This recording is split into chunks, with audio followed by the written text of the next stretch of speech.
नमस्कार, लाख टके की बात के साथ हाजिर हूं मैं अनुपम। नमस्कार, मैं हूं आपके साथ में मनदीप। लाख टके की बात में आज सबसे पहले बात होगी ऑपरेशन सिंदूर पर कल लोकसभा में होने वाली महाबहस की, और उसके बाद आपको बताएंगे मुख्यमंत्री योगी आदित्यनाथ का क्या है उपयोगी प्लान जो उन्होंने जनप्रतिनिधियों के साथ एजेंडा सेट किया है।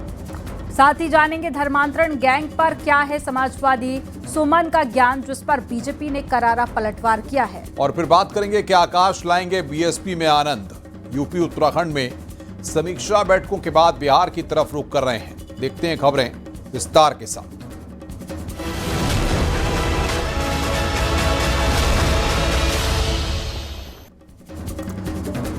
संसद के मानसून सत्र में सोमवार को लोकसभा में ऑपरेशन सिंदूर पर 16 घंटे की हाई वोल्टेज चर्चा शुरू होने जा रही है और रक्षा मंत्री राजनाथ सिंह इसकी अगुवाई करेंगे। प्रधानमंत्री नरेंद्र मोदी के भी शामिल होने की संभावना है। विपक्ष सरकार को घेरने के लिए हमलावर है, तो सरकार ने भी जवाब देने के लिए पूरी कमर कस ली है। देखिए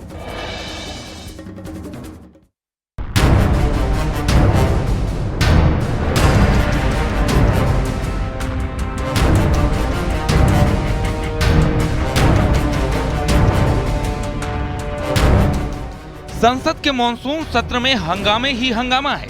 सत्ता पक्ष और विपक्ष आमने सामने है। तकरार इस कदर है कि सत्र का पहला सप्ताह हंगामे की भेंट चढ़ चुका है। अब सोमवार और मंगलवार को ऑपरेशन सिंदूर पर चर्चा होगी। रक्षा मंत्री राजनाथ सिंह ने इस चर्चा की तैयारी के लिए chief of defence staff general Anil Chauhan, defence secretary Rajesh Kumar Singh और तीनों सेना प्रमुखों के साथ कई दौर की बैठकें की। ऑपरेशन सिंदूर पर चर्चा की शुरुआत 28 जुलाई को लोकसभा से होगी। राज्यसभा में 29 जुलाई को ऑपरेशन सिंदूर पर चर्चा होगी। संसद के दोनों सदनों में ऑपरेशन सिंदूर पर महाबहस के लिए 16-16 घंटे का समय निर्धारित किया गया है। मोदी जी ने भी कहा था कि ये सदन चर्चा के लिए है और ये इस बार का और महत्वपूर्ण है कि पूरे विश्व ने देखा कि भारत की सेना का जो शौर्य और पराक्रम है, तो उस आधार पे हम इसमें एक विजय उत्सव की तरह से, एक ऐसे उत्सव पर्व की तरह मनाएं कि आखिर दुनिया आज भारत की तरफ देख रही है। पीएम मोदी भी बहस में शामिल हो सकते हैं। गृह मंत्री अमित शाह, विदेश मंत्री एस जयशंकर, बीजेपी सांसद अनुराग ठाकुर और निशिकांत दुबे भी इस बहस में हिस्सा लेंगे। यानी सरकार इस चर्चा को पूरी आक्रामकता के साथ पेश करने की रणनीति बना रही है। इस बीच नेता प्रतिपक्ष राहुल गांधी ऑपरेशन सिंदूर के दौरान भारत पाकिस्तान के बीच सीज फायर और ट्रंप के दावों पर हमलावर हैं। प्राइम मिनिस्टर एक स्टेटमेंट नहीं दे पा रहे हैं। ट्रंप ने कितनी बार बोला है? 25 बार बोला है। ट्रंप ने 25 बार बोला है कि मैंने सीज फायर करवाया। ट्रंप कौन होता है सीज फायर कराने का? उसका काम थोड़ी है। मगर प्रधानमंत्री ने एक बार जवाब नहीं दिया। बट पीएम का जवाब तो चल रहा है ना, ऑनगोइंग जवाब है। आप कह रहे हो कि ऑपरेशन सिंदूर ऑनगोइंग है और फिर आप कह रहे हो विक्ट्री हो गई, या विक्ट्री हो गई या सिंदूर ऑनगोइंग है। और दूसरी साइड से ट्रंप कह रहा है कि भैया सिंदूर को मैंने बंद किया। 25 बार बोला है, तो कुछ ना कुछ तो दाल में काला है ना। आरोप प्रत्यारोप, वार पलटवार और हंगामे के बीच फिलहाल अब सोमवार का इंतजार है, जब संसद में ऑपरेशन सिंदूर पर महाबहस शुरू होगी। सवाल है कि क्या ये चर्चा विपक्ष के सवालों को शांत कर पाएगी या सियासी घमासान और तेज होगा। Bureau report, news 18। मुख्यमंत्री योगी आदित्यनाथ ने विधानसभा चुनाव की तैयारियों को विकास के मजबूत एजेंडे के साथ रफ्तार दे दी है। शनिवार और रविवार को लखनऊ में देवीपाटन, अयोध्या, कानपुर और चित्रकूट और साथ ही झांसी मंडल के जनप्रतिनिधियों के साथ में बैठक में विकास कार्यों की समीक्षा और भविष्य की योजनाओं पर चर्चा हुई। मंडलवार संवाद बैठकों के जरिए मुख्यमंत्री योगी आदित्यनाथ हर विधानसभा क्षेत्र में बीजेपी का अभेद्य किला बनाने में जुट गए हैं। देखिए रिपोर्ट।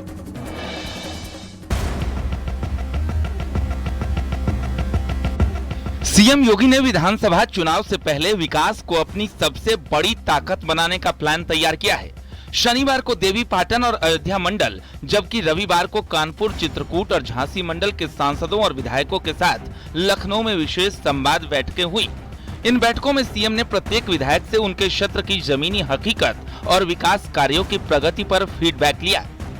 खास बात ये रही कि अयोध्या मंडल की बैठक में सपा से निष्कासित विधायक अभय सिंह और राकेश प्रताप सिंह भी शामिल हुए, जिन्होंने 100 करोड़ तक के विकास प्रस्ताव दिए। और हम लोगों ने जो विकास कार्यों के प्रस्ताव दिए थे जिले पर, तो उनमें प्रायोरिटी तय करने के लिए ये कार्यक्रम था। अच्छा। तो उन्होंने स्क्रीन पे दिखाया जो ज्यादा आवश्यक कार्य थे क्षेत्र के, उन लोगों को हमने 1 नंबर, 2 नंबर, 3 नंबर प्रायोरिटी पे तय कर दिया। और मैं समझता हूँ उसी हिसाब से विकास कार्य माननीय मुख्यमंत्री जी के निर्देश पर होंगे। सीएम योगी की नई कार्य संस्कृति में जनप्रतिनिधियों को और ताकत दी गई है। अब विधानसभा क्षेत्रों के विकास प्रस्ताव जनप्रतिनिधियों के सुझाव पर ही फाइनल होंगे। प्रत्येक विधायक के प्रस्ताव पर 100 करोड़ से अधिक के विकास कार्यों को मंजूरी देने की तैयारी है। जिला मुख्यालयों की सड़कों को 4 लेन और ब्लॉक मुख्यालयों को 2 लेन से जोड़ने की योजना पर तेजी से काम हो रहा है। सड़क, पुल, पर्यटन स्थल, मंदिर, सीवर, पेयजल और ड्रेनेज जैसे कार्यों को प्राथमिकता दी जा रही है। बहुत अच्छा लगा, बहुत सारे विकास कार्यों को लेकर के, और वो PWD और जो हमारा ये सांस्कृतिक पर्यटन विभाग है, इसको लेकर एक बड़ी अच्छी सबसे बात करके विकास कार्यों की रूपरेखा वरीयता के आधार पर वो तय करी है माननीय जी ने। सीएम योगी ने कहा, जनप्रतिनिधि जनता और शासन के बीच की सबसे मजबूत कड़ी है। उनके सुझाव विकास योजनाओं की प्राथमिकता तय करेंगे। सीएम ने अधिकारियों को निर्देश दिए कि जनप्रतिनिधियों के सुझाव को नीति निर्धारण का आधार बनाया जाए और परियोजनाओं को पारदर्शी और तय समय में पूरा किया जाए। उत्तर प्रदेश के विकास के लिए तो सरकार लगातार कोशिश कर ही रही है, लेकिन अभी क्या है, सरकार के सामने सबसे पहला टास्क है पंचायत के चुनाव और फिर उसके बाद विधानसभा के चुनाव। इसीलिए जनप्रतिनिधियों के साथ बैठकर मुख्यमंत्री उनके क्षेत्र के विकास की जरूरतों को, यानी जो अभी जहां भी अभी जरूरत है वो विकास कार्य क्या है, उसके लिए उनसे प्रस्ताव ले रहे हैं, उनका काम कर रहे हैं। सीएम योगी की ये रणनीति न केवल विकास की नई इबारत लिख रही है, बल्कि विधानसभा चुनाव में बीजेपी को मजबूत करने का भी मास्टर प्लान है। यानी कि विधानसभा क्षेत्र की जनता जो विकास चाहती है वो विकास वहां के विधायक प्रस्ताव बनाकर अफसरों को देंगे और उसी प्रस्ताव को मंजूरी मिलेगी। यानी कि मुख्यमंत्री योगी आदित्यनाथ विकास के एजेंडे की नींव पर भारतीय जनता पार्टी के अभेद्य किले को हर विधानसभा स्तर पर तैयार कर रहे हैं, जिसको भेदना विपक्ष के लिए मुश्किल होगा। कैमरामैन गोपी गिरी के साथ संकेत मिश्रा, न्यूज़ 18 लखनऊ। और यूपी में अवैध धर्मांतरण के मुद्दे पर सियासी घमासान छिड़ गया है। एसपी सांसद रामजी लाल सुमन ने बड़ा बयान देते हुए कहा कि जब तक हिंदू धर्म में समानता नहीं आएगी तब तक धर्मांतरण नहीं रुकेगा। दूसरी ओर बीजेपी ने भी करारा पलटवार किया है। इस रिपोर्ट को देखिए।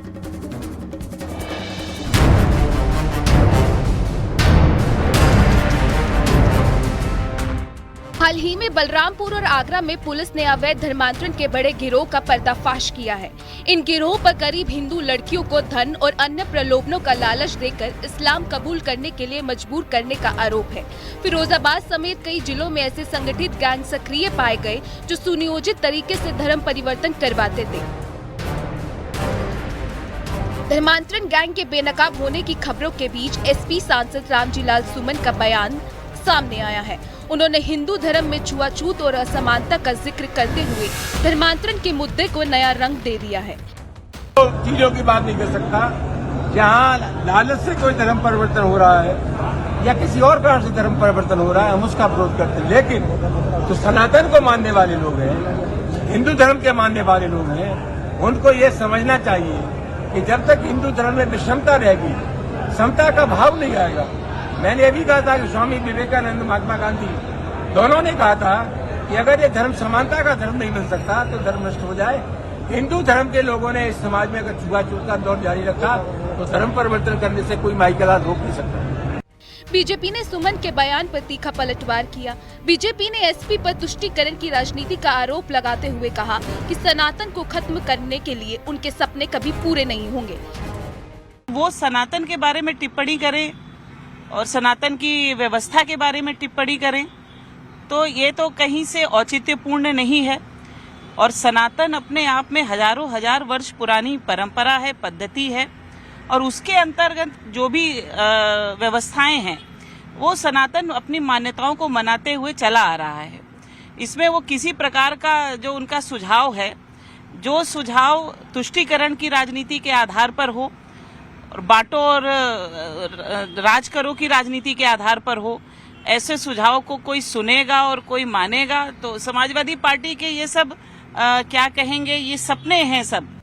सवाल है कि क्या समाजवादी सुमन का ये बयान सामाजिक सुधार की दिशा में कदम है या तुष्टीकरण की राजनीति है, क्योंकि इसमें सामाजिक समानता से ज्यादा सियासत नजर आ रही है। Bureau report, news 18। बीएसपी में वापसी पर चीफ नेशनल कोऑर्डिनेटर बनने के बाद आकाश आनंद ने अपने पैर जमाने शुरू कर दिए हैं। यूपी और उत्तराखंड में समीक्षा बैठकों के बाद में आकाश आनंद बिहार की तरफ रुख कर रहे हैं। माना जा रहा है कि मायावती उत्तर प्रदेश के चुनाव से पहले पार्टी के विस्तार पर काम करेंगी।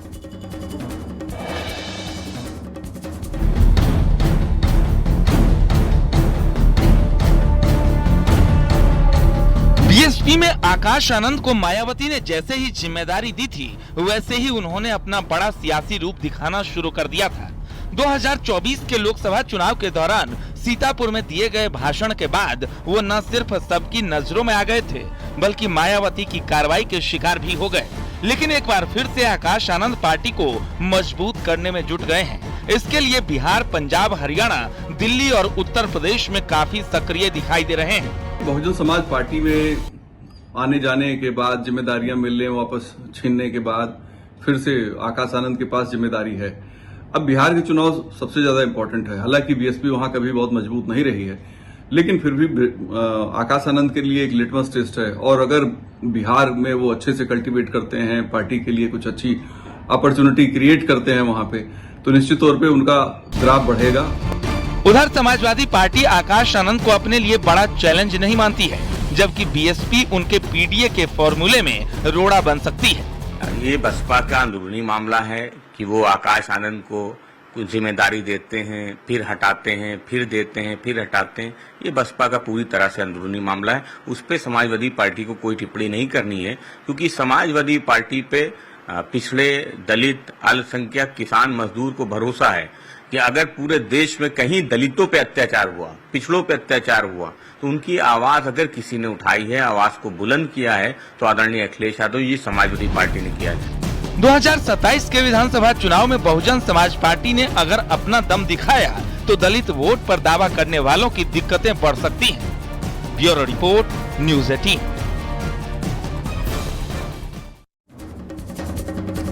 उत्तर प्रदेश में 75 जिलों में रविवार को आरओ-एआरओ परीक्षा सकुशल संपन्न हो गई। कड़ी सुरक्षा और पारदर्शिता के साथ में हुई इस परीक्षा में आधे से ज्यादा अभ्यर्थियों ने परीक्षा छोड़ दी। पेपर लीक की पिछली घटना के बाद इस बार प्रशासन ने तैयारी में कोई कोर कसर नहीं छोड़ी। परीक्षा के बाद अभ्यर्थी क्या बोले, आइए इस रिपोर्ट के जरिए आपको दिखाते हैं।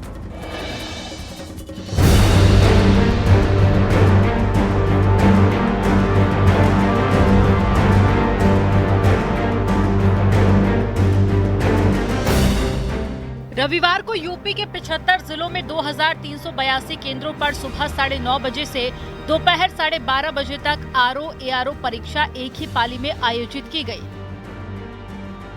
10,76,000 पंजीकृत अभ्यर्थियों में से केवल 4,54,000 यानी कि 42% अभ्यर्थी परीक्षा में शामिल हुए, जबकि 6,24,000 ने परीक्षा छोड़ दी। सुबह 8 बजे से लेकर 8:45 तक अभ्यर्थियों को प्रवेश दिया गया। प्रवेश द्वार पर सख्त चेकिंग हुई, जिसमें प्रवेश पत्र और साथ ही पहचान पत्र के साथ में फेस रिकॉग्निशन और साथ ही बायोमेट्रिक सत्यापन अनिवार्य था। बीते साल 11 फरवरी 2024 को पेपर लीक के कारण रद्द हुई आरओ-एआरओ परीक्षा के बाद में इस बार प्रशासन ने कड़े इंतजाम किए।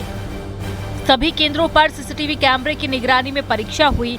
किसी भी गड़बड़ी को रोकने के लिए जिला मजिस्ट्रेटों को नोडल अधिकारी बनाया गया, जो व्यवस्थाओं पर नजर रख रहे थे।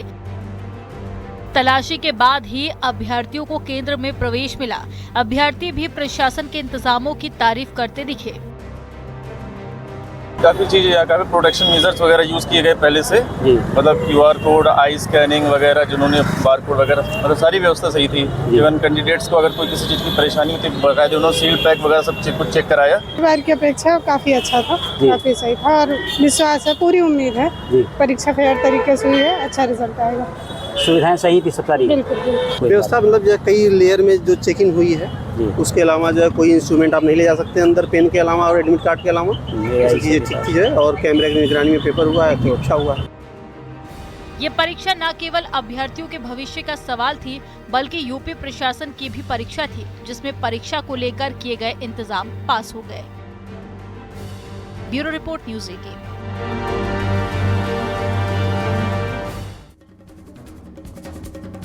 प्रधानमंत्री नरेंद्र मोदी के तमिलनाडु दौरे का आज दूसरा दिन था। चोल साम्राज्य के महान शासक राजेंद्र चोल प्रथम की जयंती के मौके पर पीएम मोदी तमिलनाडु के अरियालूर जिले के गंगई कोंडा चोलपुरम पहुंचे, जहां चोल वंश की समृद्ध विरासत को श्रद्धांजलि अर्पित की। आपको बता दें कि राजा राजेंद्र चोल प्रथम की जयंती पर दक्षिण पूर्व एशिया में उनके ऐतिहासिक समुद्री अभियान के 1000 साल पूरे होने पर आदि तिरुवथिरई उत्सव मनाया जा रहा है। 11वीं सदी में राजेंद्र चोल द्वारा निर्मित शिव मंदिर में पीएम मोदी ने तमिल परिधान, वेष्टी और अंगवस्त्र पहनकर पूजा अर्चना की और फिर मंदिर का भ्रमण किया।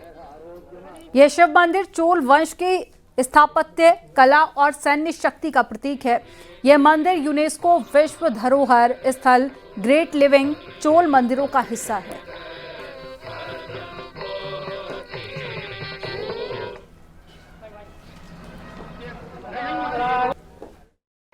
दो 2014 के बाद से 600 से ज्यादा प्राचीन कलाकृतियां, मूर्तियां दुनिया के अलग अलग देशों से भारत वापस आई हैं। इनमें से 36 खास तौर पर हमारे तमिलनाडु की है। आज नटराज, लिंगोद्भव, दक्षिण मूर्ति, अर्धनारीश्वर, नंदिकेश्वर, उमा परमेश्वरी, पार्वती, समंदर, ऐसी कई महत्वपूर्ण धरोहरें अब फिर से इस भूमि की शोभा बढ़ा रही है। उत्तराखंड पंचायत चुनाव के लिए दूसरे चरण की वोटिंग कल यानी कि सोमवार को होगी। सोमवार को होने वाले वोटिंग की तैयारियों को लेकर तैयारी पूरी है। वोटिंग सुबह 8 बजे से शाम को 5 बजे तक होगी। हालांकि 5 बजे से पहले लाइन में लगने वाले लोगों को उसके बाद वोट डालने दिया जाएगा। दूसरे चरण में 14,751 कैंडिडेट मैदान में हैं। इनके भाग्य का फैसला 21,57,000 मतदाता करेंगे। इसके लिए 4,709 मतदान केंद्र बनाए गए हैं। दूसरे चरण की वोटिंग में ग्राम प्रधान के लिए 7,833 प्रत्याशी, क्षेत्र पंचायत सदस्य के लिए 4,214 प्रत्याशी और जिला पंचायत सदस्य के लिए 716 प्रत्याशी मैदान में हैं। बीजेपी प्रदेश महामंत्री राम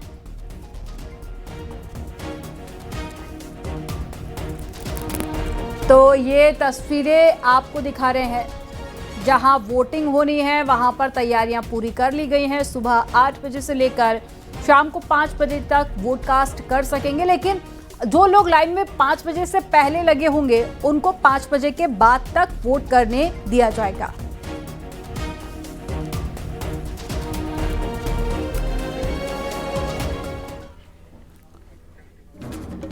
भारतीय जनता पार्टी के प्रदेश महामंत्री राम प्रताप सिंह ने सपा सांसद रामजीलाल सुमन के बयान पर पलटवार किया। उन्होंने कहा कि अगर हिंदू धर्म में समानता नहीं होती तो सपा सांसद के परिवार में मंत्री और कैबिनेट मंत्री न होते।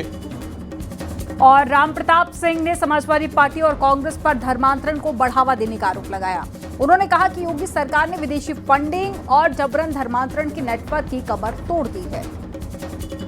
आज भी रामजीलाल सुमन ने जो बयान दिया है उनको शर्म आनी चाहिए। वो कहते हैं कि समानता नहीं है हिंदू धर्म में। अगर समानता नहीं होती तो तुम आज सांसद नहीं होते, तुम्हारे घर में कैबिनेट मंत्री नहीं होते, तुम्हारे घर में लोग अधिकारी नहीं होते, तुम्हारे यहाँ ब्लॉक प्रमुख नहीं होते, तुम्हारे यहाँ एमएलसी नहीं होते, तुम्हारे यहाँ एमएलए नहीं होते। तो ये इस तरह की बातें करना, और ये लोग इस काम को बढ़ावा देने का, समाजवादी पार्टी जैसे दल, कांग्रेस जैसे दल इसको बढ़ावा देने का काम करते हैं। और ये योगी आदित्यनाथ जी की सरकार है, किसी भी रूप में इस तरह से जबरन धर्मांतरण कराने का जो काम हो रहा है, विदेशी से जो फंडिंग हो रही है, उस सब की कमर तोड़ने का काम किया है। और आगे भी मुझे लगता है कि अभियान जारी रहेगा।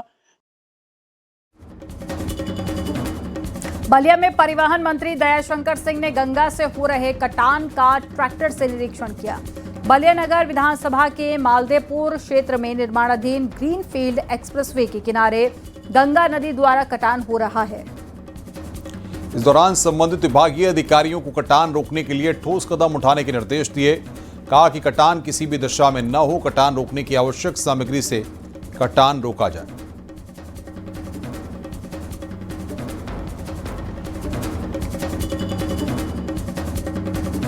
अमरोहा के गजरौला में बीजेपी के पूर्व विधायक हरपाल सिंह ने कावड़ यात्रियों पर बुलडोजर से पुष्प वर्षा की। ब्रजघाट गंगाधाम से गंगा जल भरकर बड़ी संख्या में कावड़िए जलाभिषेक के लिए अपने अपने गंतव्य की ओर बढ़ रहे थे। इस दौरान गजरौला में बुलडोजर से पुष्प वर्षा की गई। तो पूर्व विधायक हरपाल सिंह पर पुष्पों से वर्षा की गई, ये तस्वीरें आप देखिए। तो बीजेपी के पूर्व विधायक हैं हरपाल सिंह, जिन्होंने पुष्प वर्षा की है और कावड़ियों पर ये पुष्प वर्षा की जा रही है। ये तस्वीरें आप देखिए, बुलडोजर पर खड़े होके ये पुष्प वर्षा की गई है। यहां रुकेंगे एक छोटे से ब्रेक के लिए। खबरों का सिलसिला लगातार जारी।